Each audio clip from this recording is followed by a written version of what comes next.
We're in business to save the planet, and we use making clothes to do that. The cure for depression is action. Every one of us has to step up and do what you can according to what your resources are. That was the voice of Patagonia's Yvonne Chenard, and I'm Matt Barr, and you're listening to Type 2, a podcast from Looking Sideways, in association with Patagonia, that explores the intersection between outdoors, action sports, and activism. In each show, I'm meeting people who are using their passion and involvement with the cultures we all love to create change. I've been discussing the issues they're involved in, the change they're seeking to create, the difficulties involved, and the rewards that follow. Now, my guest for this episode of Type 2 is Hugo Tagholm. Hugo is probably familiar to most listeners of this show as the CEO of Surfers Against Sewage. He was an early guest on my main Looking Sideways podcast back in the early days. In that episode, we delved pretty deeply into his background, his life and career, and how he helped steer SAS to its current position as one of our most loved and most effective conservation charities. Now, in this episode of Type 2, I wanted to speak to Hugo about a few specific aspects of his role. Firstly, to find out how Surfers Against Sewage have been so successful at linking grassroots action with real change. In the last episode, we heard how Dan and his colleagues at Save Our Rivers have managed it by focusing on individual issues and through that affecting big changes. With SAS, I wanted to understand how Hugo and his colleagues have joined the dots between their huge engaged community and the legislative action they've been able to bring about to create tangible change across many fronts. Now, the word pragmatism comes up yet again in this conversation, becoming a bit of a theme, that really. And above all, the lesson here is how to take a message beyond your little niche and get the middle ground to support your cause, something that Surfers Against Sewage have obviously excelled at over the years. And then there's another reason I wanted to speak to Hugo for Type 2, which was to get a glimpse of the sheer workload involved if you're somebody in his position. Hugo's got a ferocious work ethic and a seemingly effortless ability to deliver comprehensively across multiple fronts. How does he do it? And what can we learn from his approach? We also looked into that. Now, I should point out, this one was recorded in June 2019, which means there are a couple of references to Brexit and the general election, which are a little out of date now, but I hope that doesn't put you off. It's always a pleasure to see Hugo. I always really enjoy our conversations, whether the mic is on or not, and this one is no different. Here's me and Hugo. Enjoy. I'm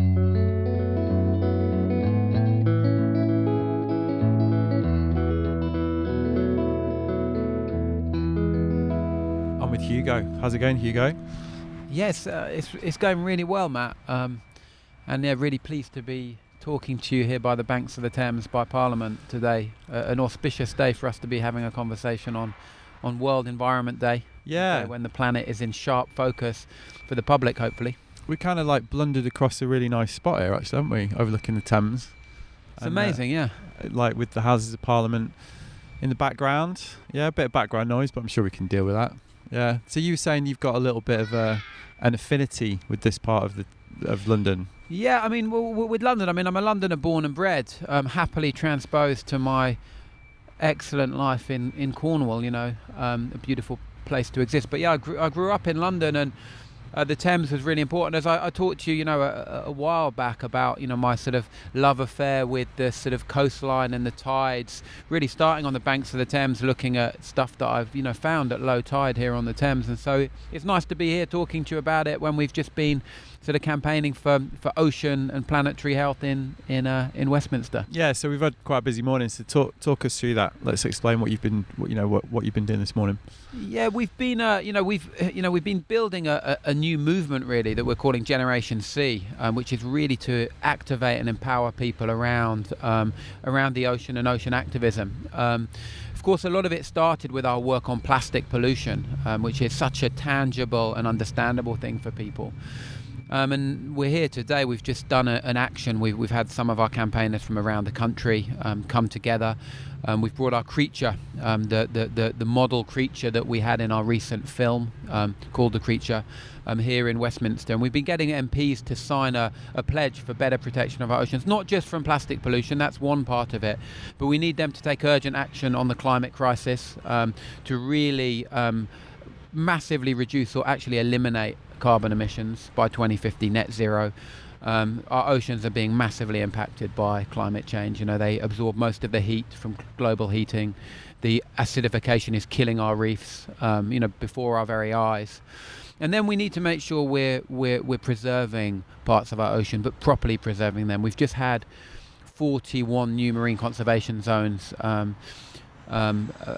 put in place in this country, which is great, on paper, but we need to make sure they're properly enforced and patrolled and monitored to let marine life flourish, because without flourishing marine life, we won't flourish ourselves. Yeah, it seems like the message of this Creature campaign is that almost like taking this single-use plastic pollution message to the next logical stage, which is like, actually, let's look at the impact that it does have, right? The very tangible impact it's having on the environment and the harm it's causing.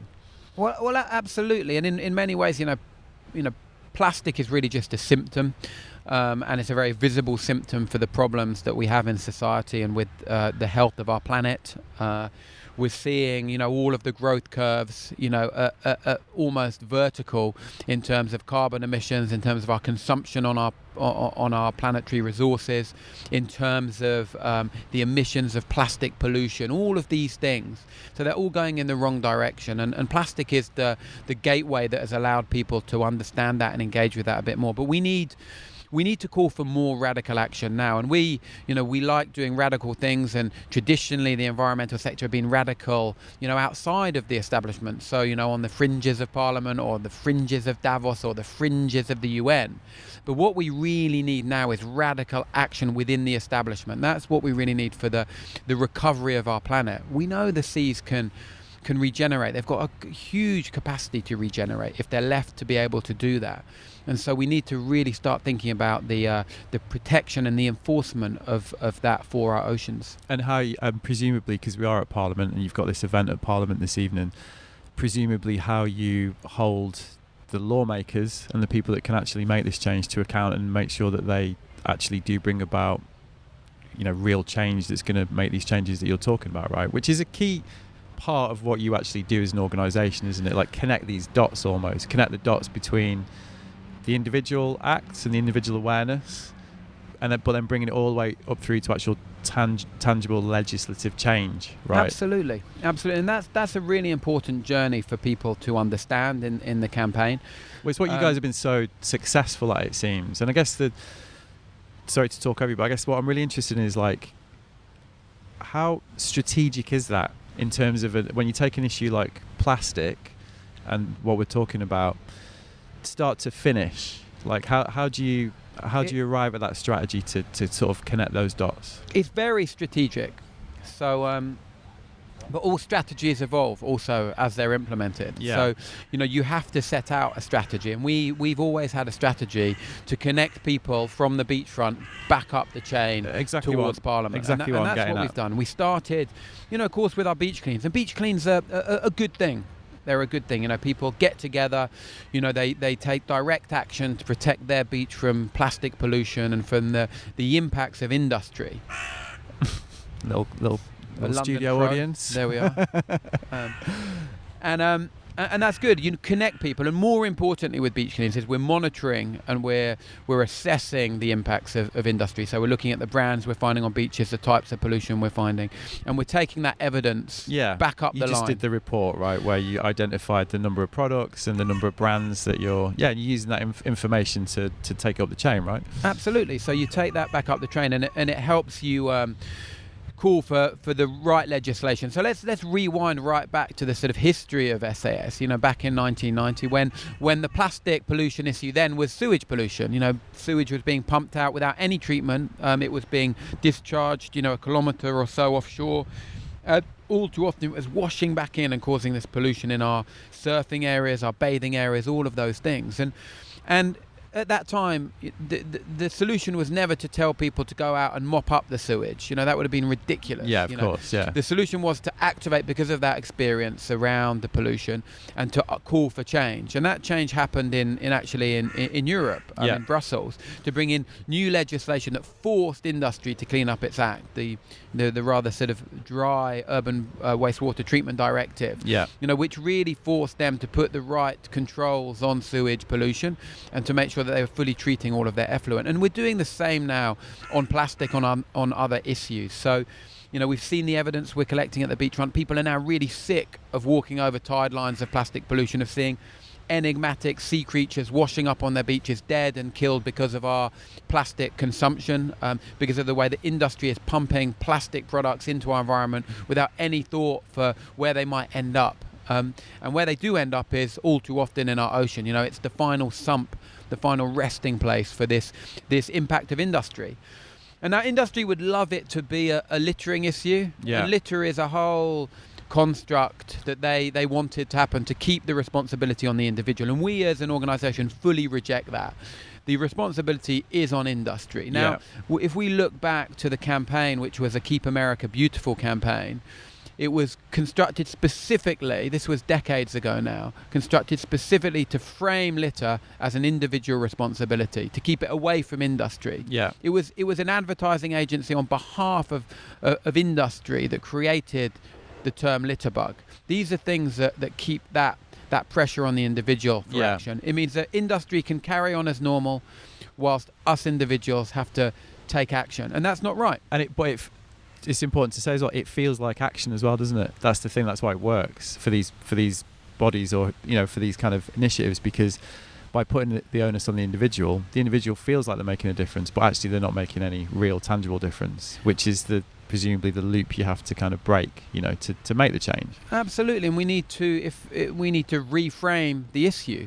So we are doing that with our beach cleans. Of course, it's always good to go out and protect the spot you love. I've done hundreds of beach cleans, if not thousands. And they're good things to do. Unite the community, bring them together, care for the surf spot, the beach, the bit of coastline, the bit of countryside, the street that you love. You can do that together. That's really good. It brings, local businesses together, local councils. It can bring politicians in, the people who can make a change. But the bigger win with them is not the removal of the plastic. If we don't deal with the sources upstream, then it will always keep arriving on the beach. So the bigger win is to hold companies to account and hold politicians to account, to make sure they're putting the legislation and the frameworks in place to stop plastic pollution at source. Let's design it out of the equation. Let's look at alternative service provision for the products that we love and need in our day-to-day lives. And let's make sure that we change how business is doing business, because we know business as usual is wrecking the planet. There's no doubt. There's no other. There's ample evidence across any metric that shows that's absolutely the case. Yeah. So, which brings us back to this strategy you've got with this latest campaign, because tonight you've got this event at Parliament, which is about. So, this is the launch of a new cross-parliamentary group, right? Yeah, we've got an ocean conservation all-party parliamentary group. Yeah. It's the only marine conservation all-party parliamentary group in Westminster. Yeah. And so this morning we're campaigning outside of Westminster. We've got our placards. We're in wetsuits. We've got our creature from our creature film. And we're really saying it as it is. The threat to our ocean is critical now, and we really need to take radical action. Tonight we're in Parliament as part of our all-party parliamentary group that unites voices of marine conservation NGOs, campaigning groups, progressive businesses, athletes, and brings MPs and ministers and regulators into the room alongside scientists to have a discussion about how we can create the conditions for change, how we can deliver better legislation that will be delivered fast to protect our oceans. And that's really what we need to do. We know on the climate crisis, we've got a decade or so to really deliver radical action. Beyond that, we're going to be in real trouble. And the same applies to our oceans. The plastic pollution crisis is now, the climate crisis is now, the ocean crisis is now. And so that's why we're in Westminster. We're really delighted to lead this group and to create a platform that brings people together. Because, of course, the environmental sector needs to be united and present a united front to create the change we want to see. So how much power will this group have to actually affect this change? Well, we've seen, really interesting examples so far of how it has been powerful. So some of the legislation that we've pushed sort of through already on the plastic bag charge, on deposit return systems to trap plastic in the economy, not on our beaches. Those are things that we use the APPG to drive forward. Okay. We've got new powers that hopefully will be coming online soon to hold water companies to account for the sewage pollution they're still putting in the ocean all too often.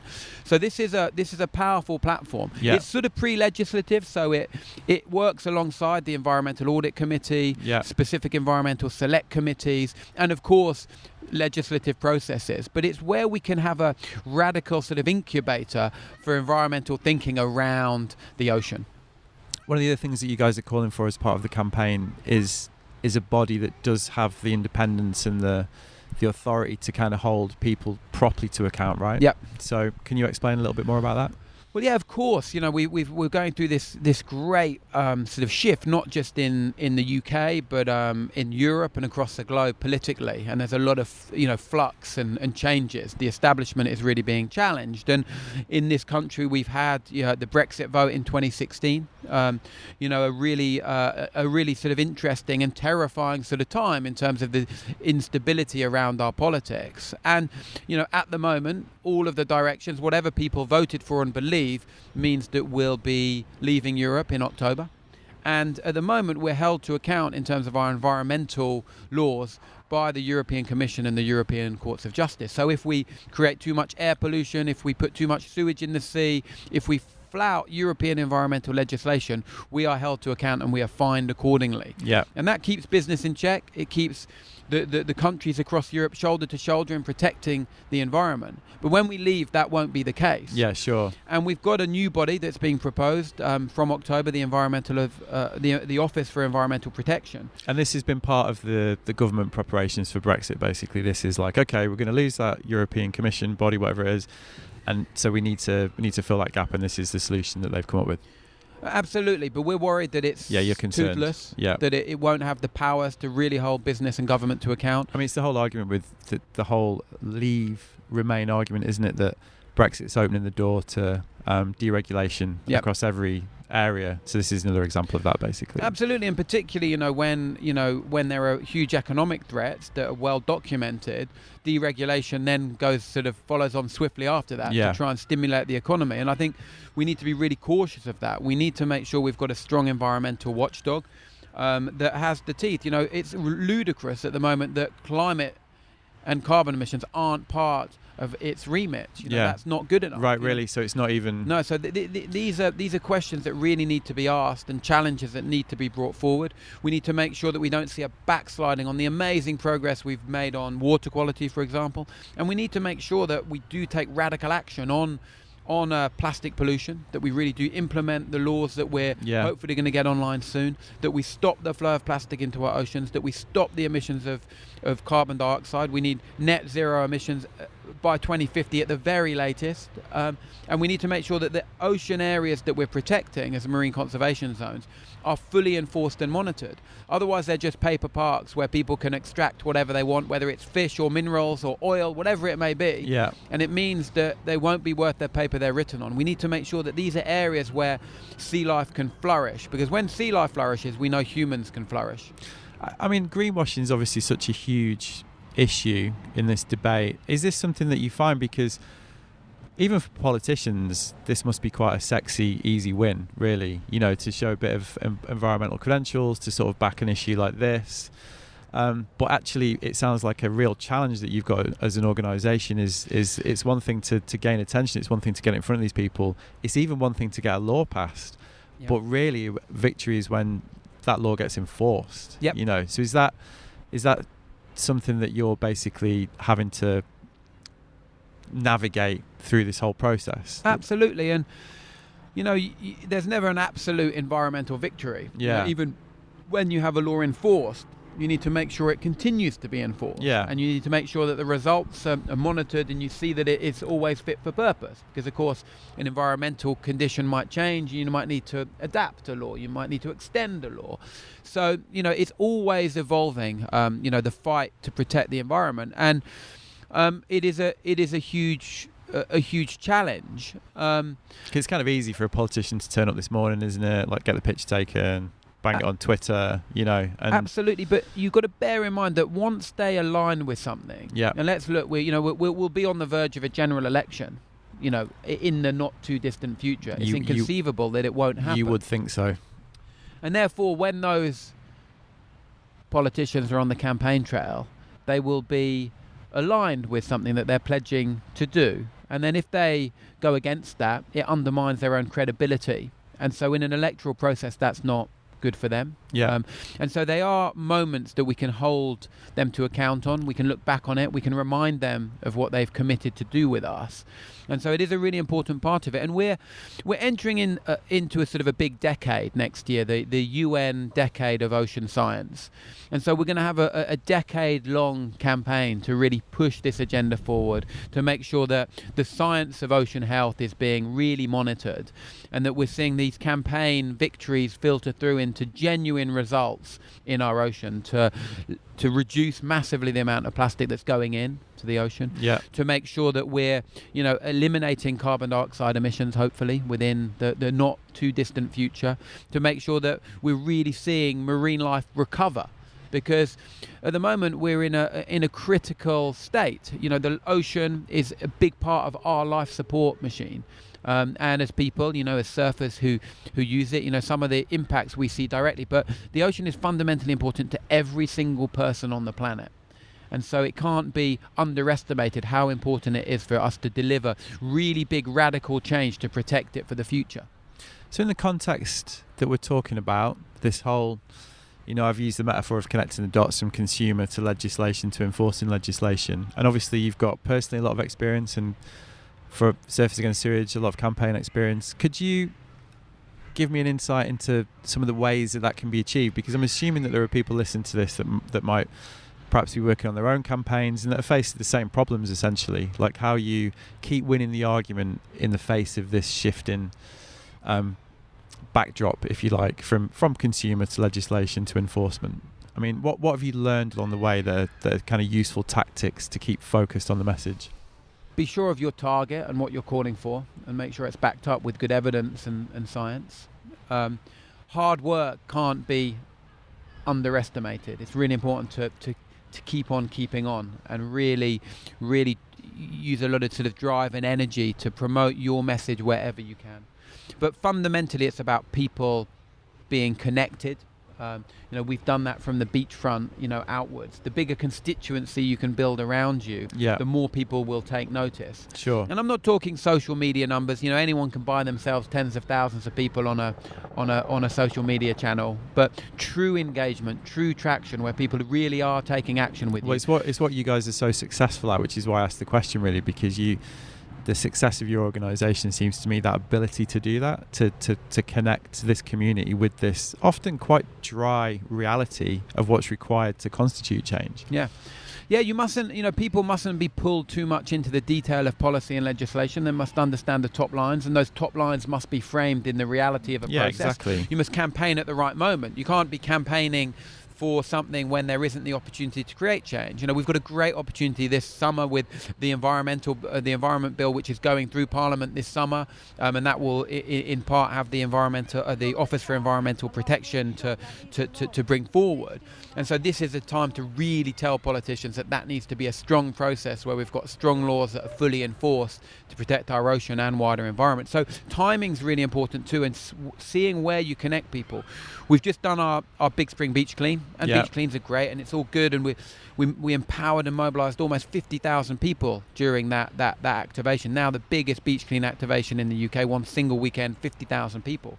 But the really important part of it was that we did the biggest brand audit in UK history, in global history, to survey the brands we were finding at the beaches. And sure enough, Coca-Cola, Pepsi-Cola, McDonald's, Cadbury's are all top of the list in terms of the amount of pollution they're creating and that we're finding on our beaches. But the reason why that bit of evidence was so important was that we took it forward to a rather boring government consultation on extended producer responsibility, which is looking exactly how much industry should pay to stop their plastic ending up in our waterways and in our oceans. And so a really powerful bit of timing, connecting individuals and communities with a really tangible, understandable act that can influence a rather dry bit of legislation. Perfect example, actually, isn't it? Because you like you say, you're mobilising that effort to then push it in the right way. Is that something that you think can be missing sometimes from the way that people approach these issues? I think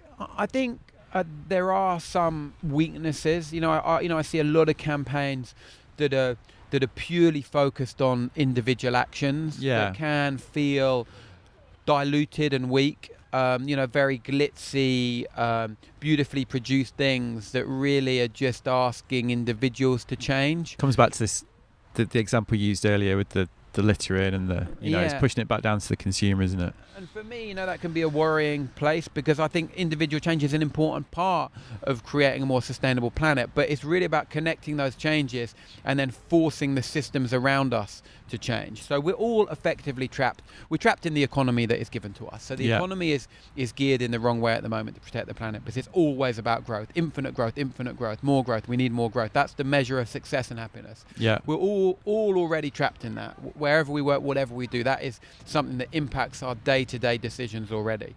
We're also trapped in a plastic economy and a carbon economy, economies that are very hard to break out of. I mean, I would challenge anyone to say that they could live a day without having a quite a big carbon footprint. People are traveling, however they're traveling, in developed countries, in their cars, a lot of people on planes, a lot of people in carbon-based transport. Most people's heating is carbon-based, so it's very hard to break out of that.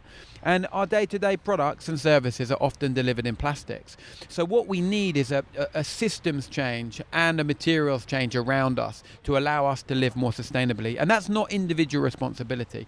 That's the responsibility of government and business to re-engineer how we do things and provide people with an alternative way to live that's very accessible. Because at the moment it's not accessible, whether it's plastic-free, whether it's low carbon, whatever it is, they're quite hard to access. Yeah. Sure, there's a dare I say a quite an affluent brigade of environmentalists who can access it because they have the money and often the time to do it. But this needs to be an equitable environmental movement that allows everyone to be able to take environmental action and make that the norm, and make it not even classed as an environmental action. It's just how you live your life. So one thing that's really coming across is the importance of pragmatism, basically, the importance of understanding the environment in which you're trying to operate. And there's a very obvious metaphor I'm going to use from today, which is the fact that when I met you this morning, you were wearing a wetsuit because you were doing the photo call, and now you're wearing a suit because you're getting ready for the thing at Parliament tonight. So it's that's the two sides of your world that you have to embrace, right? Yeah. And is this something that you think is the only way that it can be approached? Like basically have the balance between the activism and the pragmatism? I don't think it's the only way things can be approached, but I think you need to know how to talk in different ways to different audiences and engage with different people.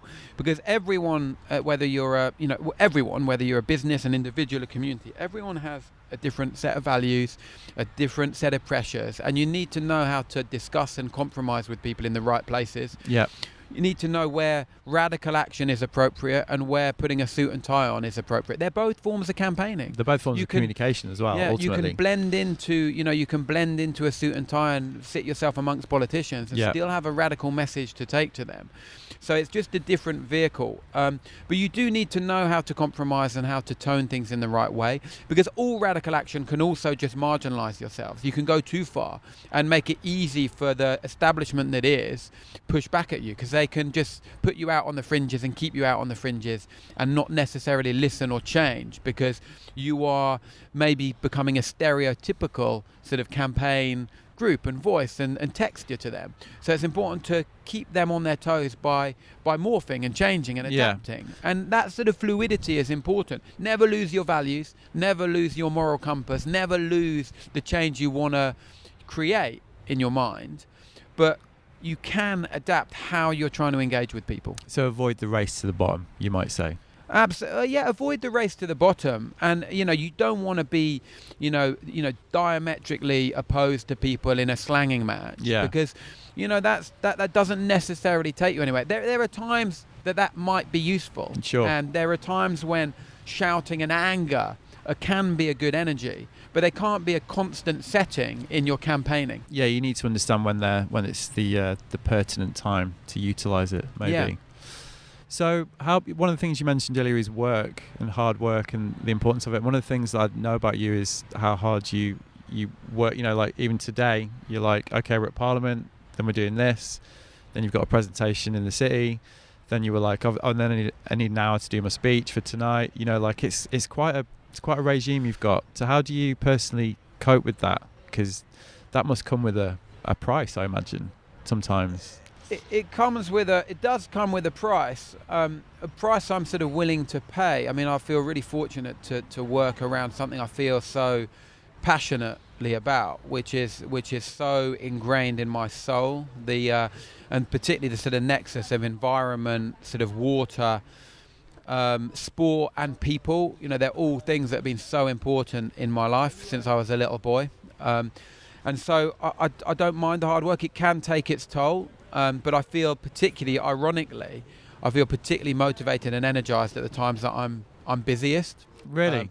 And so it's an energy that I can sort of drive forward. I need to make sure that I keep my sort of water time up to offset that. So you need to really step away, particularly from the incessant and insidious demands of sort of social media, and all of that side of things, because you always need to be on tap, and you also need to decide when to switch off and when you mustn't be looking at things, and where you mustn't be engaging, because otherwise there's always someone that needs you.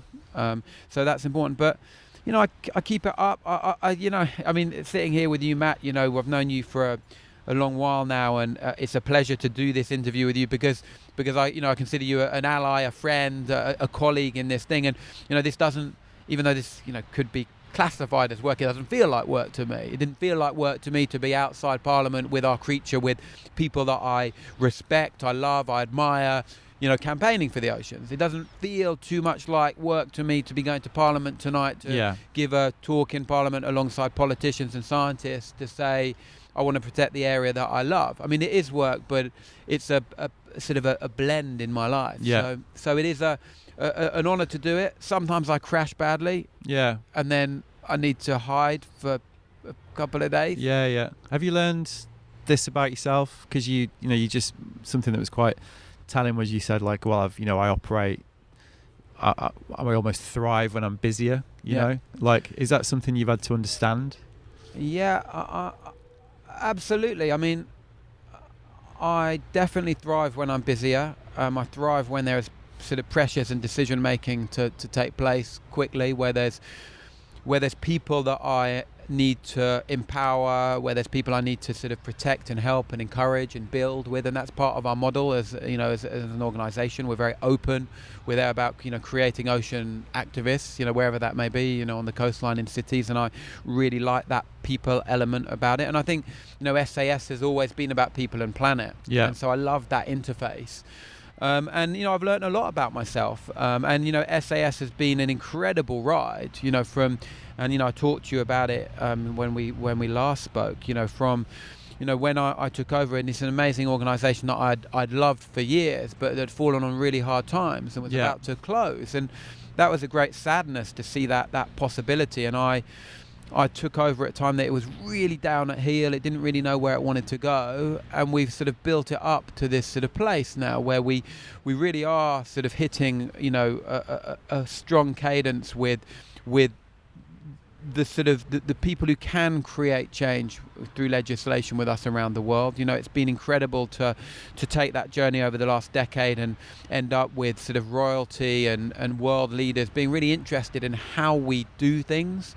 And I think the scale we're at is really good. I like to sort of describe SAS as a positive pyramid scheme. We've got a small executive in the far-flung wild west of Cornwall. We empower leaders around the country and communities and cities, and then we mobilise and empower and inspire hundreds of thousands of volunteers.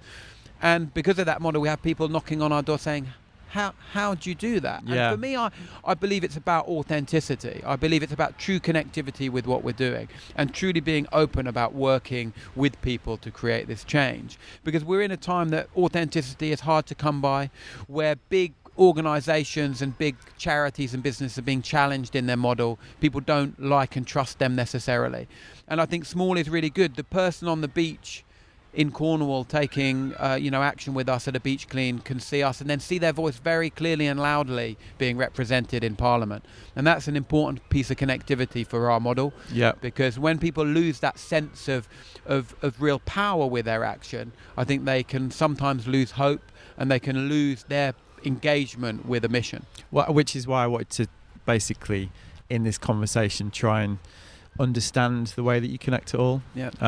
And it brings me nicely to the final question, actually, which is just a real personal one, not to go over old ground that we've covered before about how you got into this, but if there's somebody listening to this, an individual who is inspired to take action, or has an issue that they're passionate about that they want to take further or contribute more towards, what would your advice be to that person? My advice would be follow your heart and build every bit of scaffold that you can around that, with education, with people you meet, with the networks you create, with the opportunities you seek to make that your thing. I've had an amazing journey in my career. I've worked with some sort of cool charities in sort of London, but the sort of strange thing is, despite all of the places I've worked, where I've ended up is truly my passion. My passion as a boy was scavenging for seashells and bits of, wild nature wherever I went. Whether it was on the seaside, or whether it was, in the countryside, wherever we went on holiday, that was my thing. I later sort of found, sport, particularly surfing. And my life took, it's sort of twists and turns as everyone's does, but I've landed exactly in the space that I always was sort of destined to be in. And so make your sort of destiny, your calling, the reality. You can have that in your power. So I go out and seek the people you want to meet, go out and find the education you want, try and connect, in this very open world with the sort of organizations and the opportunities that are out there, and really, follow your heart and your passion, because it will, if you do it right, it will take you to the right places. Amazing. Thank you, Hugo. Thank you. Let's go and get your speech written. So there you go. That was my episode of Type 2 with Hugo of Surfers Against Sewage, and I hope you enjoyed it. Big thanks to Hugo for finding a slot during what was an insanely hectic day and for delivering the goods so effortlessly. I really enjoyed my day campaigning with Surfers Against Sewage, and I look forward to seeing Hugo again soon. If you want to find out more about the work that Surfers Against Sewage do, head on over to their website, sas.org.uk, to find out more. Sweet, that's it for this episode. As you probably know by now, I'll be releasing new episodes of Type 2 every month or so, and they will appear in my usual Looking Sideways channel, which you can subscribe to via Apple Podcasts, Spotify, or your usual podcast supplier. And if it's your first time checking out what I do, make sure you get into the back catalogues, including my old episode with Hugo if you want to find out more about him. I reckon you'll enjoy that one. All right, thanks for listening, and I'll see you next time. Nice one.